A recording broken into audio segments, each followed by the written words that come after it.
श्रीशिवाय नमस्तुभ्यम। हम सबको पता है कि आज है 26 जून, यानी कि आज से स्टार्ट हो गई है आषाढ़ मास में पड़ने वाली गुप्त नवरात्रि का प्यारा सा दिन। और ये जो गुप्त नवरात्रि है ये आपकी पड़ रही है गुरुवार के दिन से, इसीलिए आज रात में आप सभी को अपने घर पे आटे का एक तुलसी दीपक लगाना है, जिससे आपकी फैमिली में, परिवार में खुशियाँ भर भर के आए। देखो, साल भर में जो गुप्त नवरात्रि होती है वो 3 से 4 बार आती है, बट जो आषाढ़ मास में पड़ती है ना, वो अपने आप में बहुत खास होती है। क्यों? क्योंकि ये सावन महीने से ठीक पहले पड़ने वाली ये कौन सी है? गुप्त नवरात्रि। ठीक है ना। चलो उपाय को समझते हैं और बताते हैं कि इस उपाय को करना कैसे। मैंने स्क्रीन पे आप सभी के सामने लिखा हुआ था कि हमें आटे का एक दिया लेना है ना। तो अगर आप लोगों को आटे का दिया बनाने आता हो भाई तो आटे का ले लेना। नहीं बनाने आता है, साफ़ सुथरा आटा घर में नहीं है, तो आप चाहें तो मिट्टी का भी दिया ले सकते हो। और काफ़ी लोग पीतल का दिया इस्तेमाल करते हैं, तो वो भी आप इस्तेमाल कर सकते हो। ठीक है ना। चलो, अब क्या करना है, आप लोगों के घरों में माँ तुलसी का पौधा ज़रूर होगा, आपको पता है ना। और एक बात आपको और पता होनी चाहिए, गुरुवार के दिन आप तुलसी माता में जल चढ़ा सकते हो, दूध चढ़ा सकते हो, सारे काम कर सकते हो, बट गुरुवार के दिन तुलसी माता के पत्ते को तोड़ा नहीं जाता है, वरना आपको दोष लगेगा, है ना। सबसे पहला काम करना है कि आप लोगों को तुलसी माता का एक पत्ता लेना है। अब कहोगे भैया अभी बता रहे हो कि तोड़ना नहीं है और फिर कह रहे हो कि पत्ता लेना है, तो वो पत्ता नीचे जो गिरा हुआ हो उसको इस्तेमाल कर लेना। बट एक चीज़ का ध्यान रखिएगा भाई, तोड़ना मत, वरना बहुत बड़ा पाप आप लोग को लगने वाला। ठीक, मान लेते हैं कि ये है तुलसी माता का पत्ता। आपके पास में होना चाहिए हल्दी, है ना। बहुत ज़्यादा नहीं, बहुत थोड़ी सी हल्दी होनी चाहिए। एक चुटकी हल्दी लेना है ना, और उसको तुलसी माता के पत्ते पे बिल्कुल बीचों बीच में एक पत्ती में लगा देना है ना। थोड़ा सा हल्दी ज़मीन पे गिराना, और जो मैंने आप लोगों को दीपक बताया ना, उस दीपक को हल्दी के ऊपर रख देना। बत्ती हमें कौन सी लगानी है? गोल बत्ती। ध्यान रखिएगा, तुलसी माता के सामने हमेशा गोल बत्ती लगती है। इसके पीछे का कारण क्या है हज़ारों बार बता चुका हूँ, बार बार रिपीट नहीं करते ना। अगर आपको पता है कि गोल बत्ती का दिया क्यों लगाते हैं, वीडियो को यहाँ पे रोक दो, नीचे कमेंट सेक्शन में जाओ और लिख दो, ताकि सभी लोग पढ़ लें कि क्यों नहीं लगाते हैं लंबी बत्ती और क्यों लगाते हैं गोल बत्ती। ठीक है ना, लिख दिया। चलो आगे बढ़ते हैं। अब आप जब इस दीप को प्रज्वलित करेंगे, मैंने नाम आपको बता रखा है, कौन सा मंत्र बोलोगे? ओम नमो भगवते वासुदेवाय। इतना बोलने के बाद में ये जो पत्ता होगा जिस पर आपने एक हल्दी की बिंदी लगाई है, जो भी आपके परिवार में, जो भी आपकी फैमिली में या फिर घर का जो भी सदस्य बहुत ज़्यादा चिंतित रहता है, बहुत ज़्यादा परेशान रहता है, उसका नाम और गोत्र बोल के वही एक पत्ता तुलसी माता की जड़ में समर्पित कर देना। ठीक है ना। तुलसी माता की 7 परिक्रमा करना अनिवार्य है। और एक चीज़ का और ध्यान रखिएगा, आप लोगों के घरों में तुलसी माता का पौधा होना ही होना चाहिए, जिससे आपके घर में सुख शांति समृद्धि बनी रहे। करके देखिए इस उपाय को, आपको कभी भी कोई दिक्कतें, कोई परेशानियां, तकलीफ़ें कभी नहीं आएंगी। ठीक है ना। सॉरी।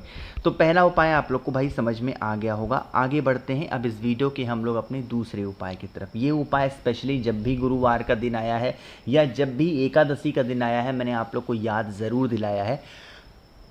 बहुत आसान, बहुत प्यारा सा उपाय है, और ये उपाय हम लोग करने वाले हैं रोग बीमारी के लिए। अच्छा, एक बात आपको याद होगी, मैंने बताया है कि वो व्यक्ति या वो परिवार दुनिया का सबसे संपन्न परिवार होता है जिसके घर में बीमारी नहीं है। आपके पास में पैसे भले कम हो, सब कुछ कम हो, घर ना हो, बंगला ना हो, गाड़ी ना हो, सब कुछ चलेगा, बट अगर बीमारी अगर नहीं है आपके घर में ना, तो आप दुनिया के सबसे धनी व्यक्ति माने जाओगे। ठीक है ना। तो आपको वही रोग मुक्ति के लिए इस उपाय को करना है। एक बेलपत्र लीजिएगा, बहुत ज़्यादा लेने की कोई ज़रूरत नहीं है। बेलपत्र के साथ में गुरुवार का दिन है तो चने की दाल लेना क्या है भाई, अनिवार्य होगा। तो चने की 7 दाल को लेंगे, बहुत ज़्यादा नहीं लेना। फिर तांबे का लोटा लीजिएगा, जल भरिएगा। और यह उपाय स्पेशली हम कर किसके लिए रहे हैं बताओ? ये उपाय कर रहे हैं रोग बीमारी के लिए, इसीलिए तो कर रहे हो। तो आप लोगों को जल के अंदर क्या डालना है? गंगा जल, है ना। आप इस कलश को उठाइएगा, बेलपत्र को लीजिएगा, चने की दाल को लीजिएगा और पहुंच जाइएगा महादेव के शिवलिंग के पास में। नियम समझेंगे इस उपाय को। चने की दाल को इस उपाय में सबसे लास्ट में चढ़ाना है। सबसे पहला काम क्या करना है, जो भी व्यक्ति घर में आपके बीमार है उस बीमार व्यक्ति का नाम और गोत्र बोल करके जो बेलपत्र होगी वो भोले शंकर के शिवलिंग के ऊपर समर्पित करना। ठीक है ना, क्या बोल के, उस व्यक्ति का नाम और गोत्र, जो इंसान घर में बीमार है। इतना करने के बाद में आपके पास में है तांबे के लोटे में जल। वही जल किसके नाम से चढ़ाओगे, मैंने हजारों बार बता रखा है, रोग बीमारी का उपाय कुंदकेश्वर महादेव के नाम से किया करो। और एक बात का और ध्यान रखना, जब आप कोई भी मेडिसिन खाया करो, जब भी कोई दवा खाया करो, तो आप कुंदकेश्वर महादेव के नाम से खाया करो, तो वो दवा आपको जल्दी असर करेगी। ठीक है ना, जल चढ़ा दिया किसके नाम से, कुंदकेश्वर महादेव। इतना सारा काम करने के बाद में अब आपके पास में होना चाहिए क्या, जल्दी से बताओ, चने की दाल जो मैंने अभी आपको बताई थी, है ना। सब कुछ हो गया।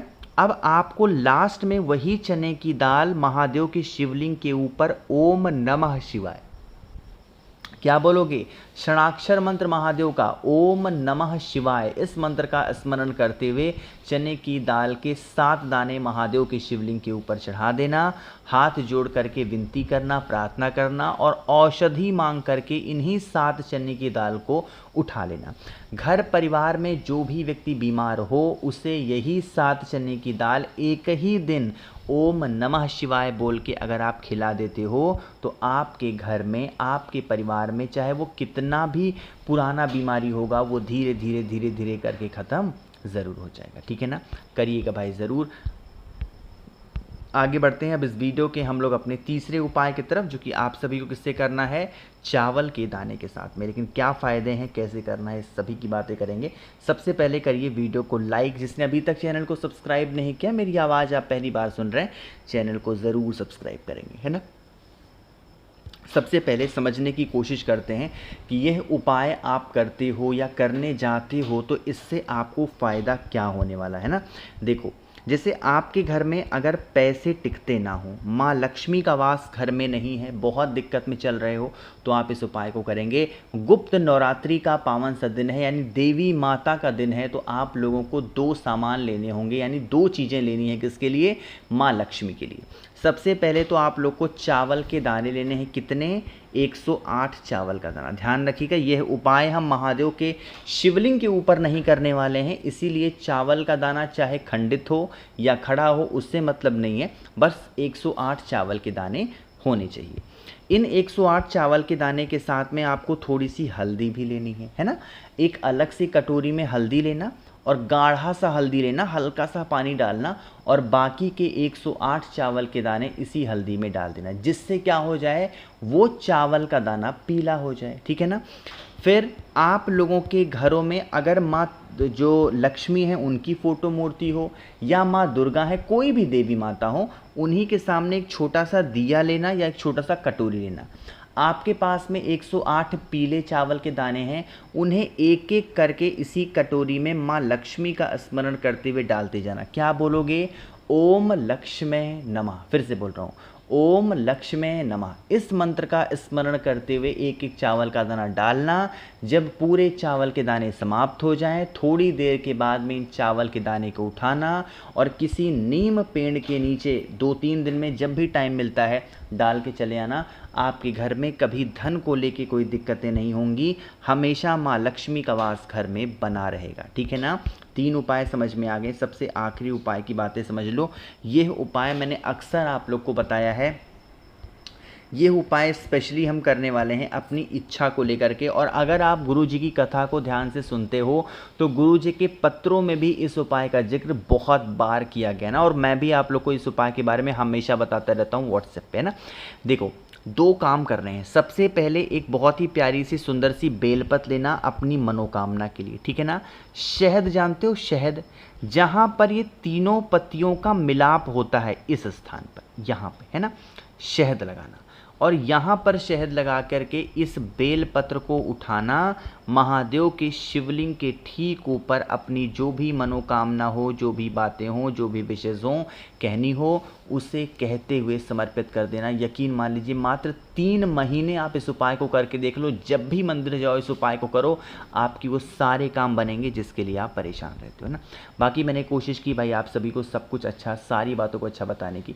वीडियो पसंद आई हो तो लाइक करिएगा, कुछ पूछना है नीचे कमेंट सेक्शन में पूछें, और मेरे जितने भी भाई बहन आवाज़ आज मेरी पहली बार सुन रहे हैं चैनल को ज़रूर सब्सक्राइब करेंगे। श्री शिवाय नमस्तुभ्यं।